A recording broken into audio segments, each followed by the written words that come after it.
வணக்கம். பிள்ளையார் கோவில் தெருவிலிருந்து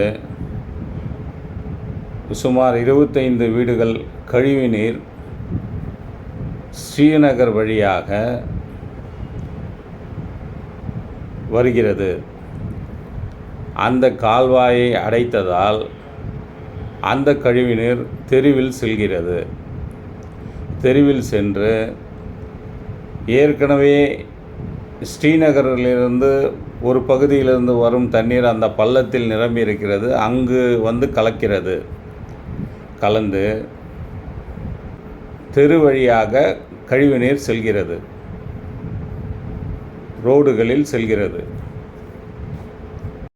முதல் மண் ரோடாக இருந்ததால் இவ்வளவு பாதிப்பு இல்லை. இப்பொழுது எல்லாம் சிமெண்ட் ரோடு போட்டதால் தண்ணீர் அந்த புறமாக செல்கிறது. தண்ணீர் தேங்குவதனால் பாசை பிடித்து பாதசாரிகள் 2-3 பேர் வழுக்கி விழுந்து இருக்கிறார்கள். எனவே அந்த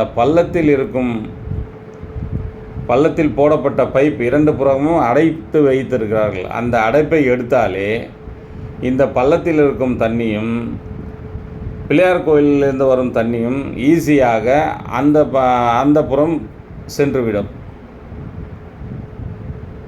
அதை செய்யாமல் இதை வேண்டுமென்றே தடுத்து வருகிறார்கள் ஒரு சிலர். எங்கள் ஸ்ரீநகர் அருகில் இருக்கும் பக்கத்து நகர்களில் ஆய்வு செய்யும்போது அங்கு வரும் கழிவுநீர்கள் மழைநீர் ஏரியில்தான் அனைத்து கழிவுநீர்களும் கலக்கிறது. மகாவீர் நகர், மேட்டு தெரு 4 தெருக்கள், அம்பேத்கர் தெரு, ஊத்தங்குழி மற்றும் வேதநாராயணபுரம் பல பகுதிகளிலிருந்து வரும் கழிவுநீர்கள் இந்த மழைநீர் ஏரியில்தான் கலக்கிறது. அதே இடத்தில்தான் எங்கள் ஸ்ரீநகர் ஏரியும் ஸ்ரீநகர் கழிவுநீரும் வந்து சேர்ந்தது.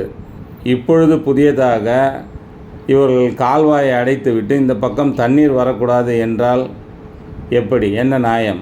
வேறு ஏதாவது வழியில் தண்ணீர் போவதற்கு வழி செய்ய வேண்டும் அல்லவா? இவர்கள் கால்வாயையும் அடைத்துவிட்டு அதை ஆக்கிரமிப்பு செய்து இவர்கள் சொந்த பயன்பாட்டுக்காக சம்பை கட்டி கொண்டு இந்த கால்வாய் தண்ணி இந்த பக்கம் வரக்கூடாது என்றால் எந்த விதத்தில் நியாயம்?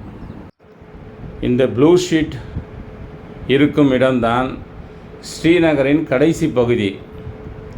அதில் வட்டமிட்டு காண்பிக்கும் இடத்தில்தான் அங்கிருக்கும் வீடுகளின் கழிவுநீர் கலக்கிறது. 5 வருடங்களுக்கு முன்பெல்லாம் ஸ்ரீநகர் தண்ணி எல்லா நகர் தண்ணீரும் அங்கு தான் கலக்கும். இப்போவும் அப்படிதான் நடக்கிறது. ஆனால் இவர்கள் கால்வாயை அடைத்துவிட்டு இங்கு கழிவுநீர் கலக்கக்கூடாது என்கிறார்கள். தயவுசெய்து நீங்கள் நேரில் ஆய்வு செய்து அங்கோ இல்லை வேறெங்கோ எங்கள் கழிவுநீர் செல்வதற்கு ஒரு ஏற்பாடு செய்து தரும்படி தாழ்மையுடன் கேட்டுக்கொள்கிறோம். நன்றி, வணக்கம்.